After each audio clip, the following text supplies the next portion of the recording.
Hello everybody, this is Kyle Speed One, not coming to you from the racetrack. I thought I'd redo this video on the Mans Miniatures Ferrari Testarossa 250. Beautiful little car, highly detailed. Very nice, very nice, very nice. Quality of the paint job is fantastic.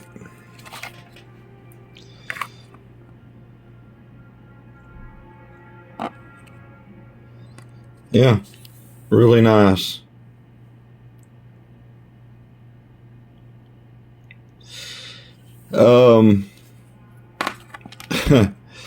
In my other two videos, I explained that I've had to do quite a bit of work to the chassis concerning Le Mans Miniatures, and it's true. This is the first car that I ever got, and I bought it off of eBay. And yeah, it's a pretty hefty price.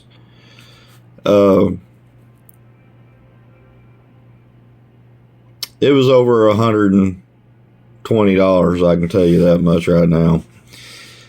Although I'm happy with the external details and quality, their chassis, on the other hand, leaves a lot to be desired. Now, I don't know.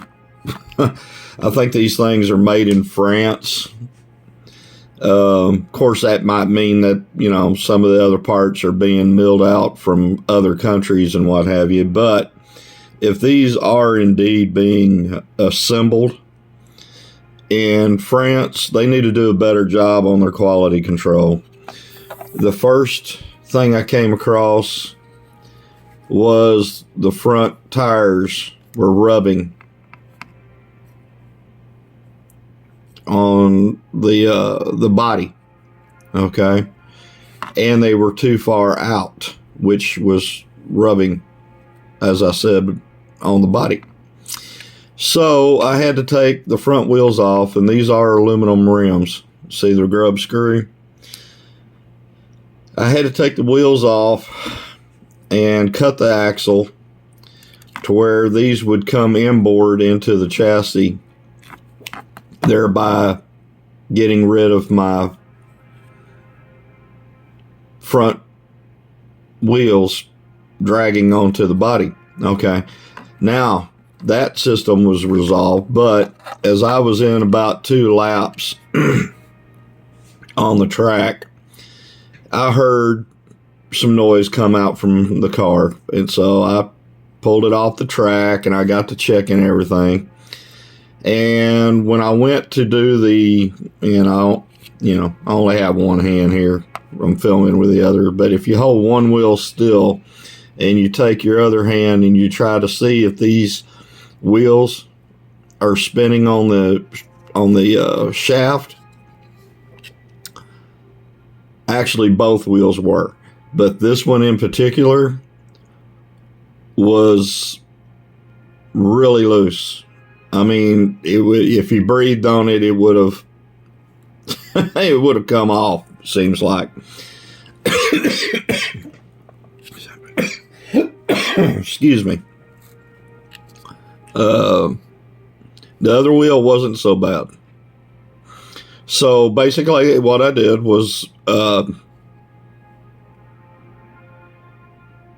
grabbed some green Loctite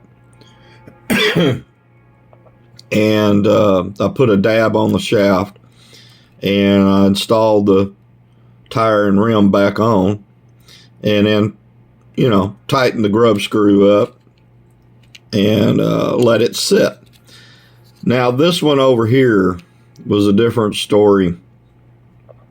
The grub screw was cross-threaded, and it was not even really touching the axle much at all, and so it kind of wallered out it kind of wallered out that hole that the drive shaft, the axle, goes into. And so actually, as an update, I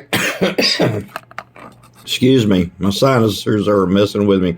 I actually had to order another set of wheels for this. So, and they only sell them like in a 4-pack or in I think on eBay I found somebody that had these particular rear rims for this car in a 2-pack, because they are different sizes. So anyway, when those came in, I of course did the same thing. I put green Loctite onto the axle shaft and stuck the new rim and tire on, and then torqued down the grub screw. And you got to be careful with these grub screws, guys, because the Allen wrenches is if they're not made cheaply, the Allen wrenches will actually expand and waller out the hole, the hex hole that the Allen wrench fits in. Okay, so you got to be careful. You tighten it up and then test it and see if the wheel spins onto the shaft. If it doesn't spin on the shaft, then you're good to go. So I had to do that. I also found out that I had to cut the rear axle down some, because again, the axle was too long. So I had to cut it down too. And I had to add shims to take care of the pinion and the crown gear mesh. Okay. Yeah, I mean, the final problem is, you see that half moon shape right there in front of the guide? I don't know if you can see it or not. That's how close that guide is to the body. Now that did go all the way across straight. And what was happening is the guide had nowhere to go, so it would force the front chassis up, was exacerbating the front axle rubbing on the body again. So I had to come back and take a X-Acto blade and cut out this half moon for relief, because the guide would actually stick, because the body was actually sitting on top of the guide plate. I don't know what to tell you. If y'all have had better success with Le Mans Miniatures than I have, then that's great. I'm happy for you. But I've gone through 3 different cars, and I have to admit, the Bugatti one that I had, and you'll see it in another video, I didn't have to do as much work to it. Okay.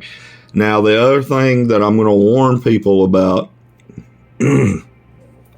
is that these are indeed highly detailed, and all these little fixtures, metal etched parts, are really fragile. Okay. I've already lost a hood pin here. I've already lost a toe hook here, and a toe hook back here, just from working on it and running it on the track. So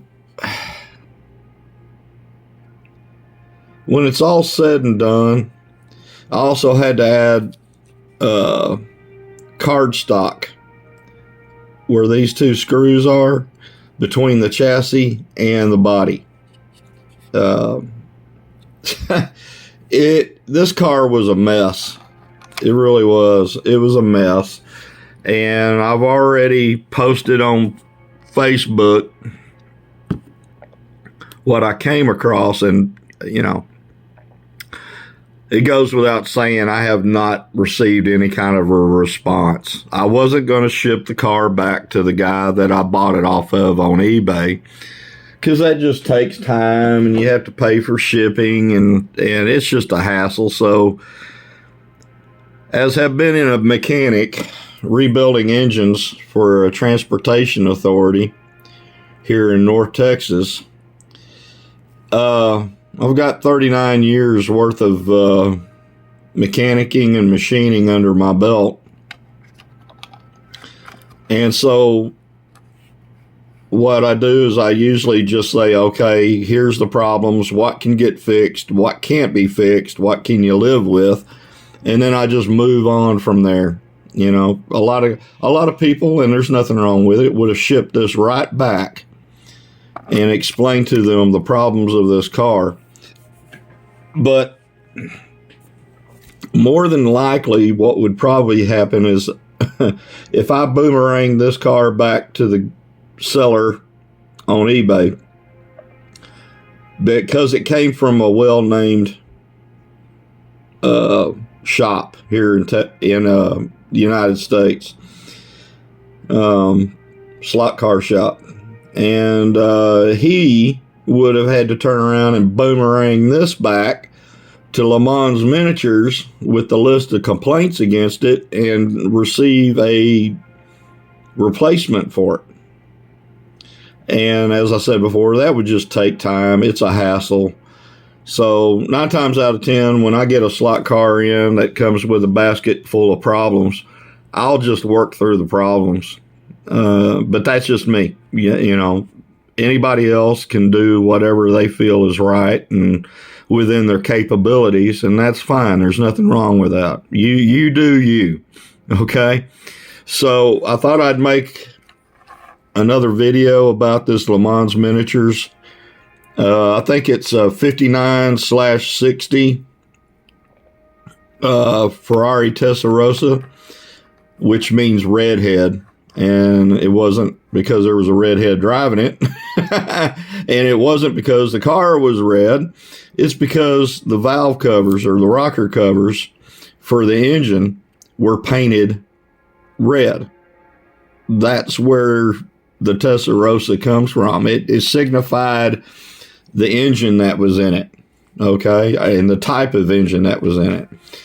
So, yeah, that's basically it. Now it runs fine on the track. It does have a magnet in it, and it does need a magnet because you see how the motor is up front by the guide. So there's quite a bit of weight on that front end and hardly anything down there on the rear.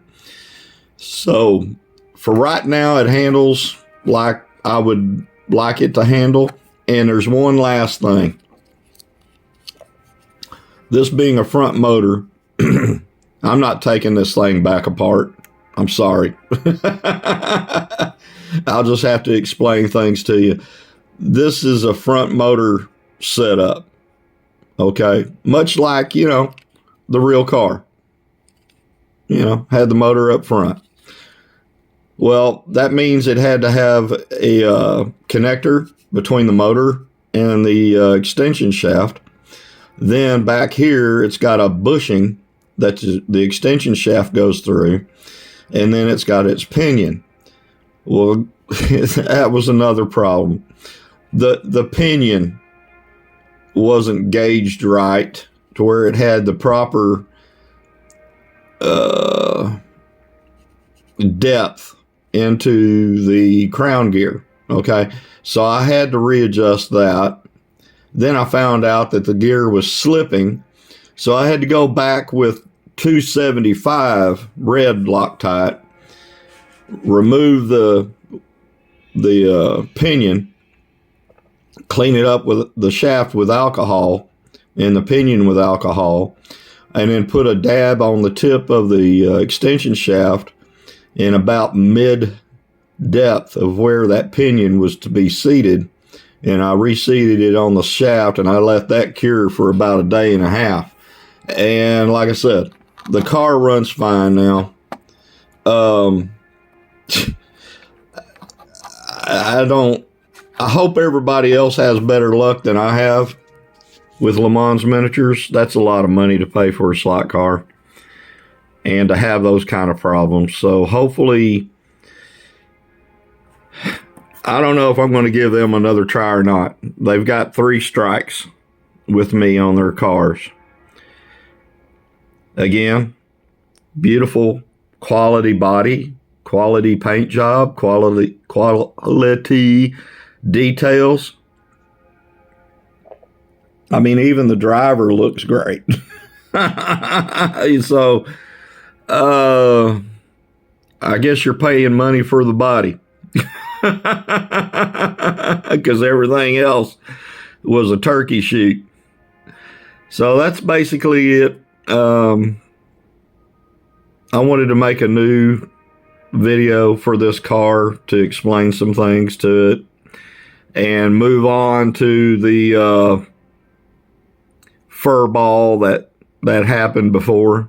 I appreciate everybody that had commented on that previous video in support and their kind words. And yeah, I thought, well, it's time to let go of it and just make a new video. That's my intentions with this. So for right now, that's all I got. And yeah, you keep looking at the Mustang and everything, and I'll make a video on it. But for right now, it's about the Le Mans Miniatures. So again, y'all have a great day. God bless you.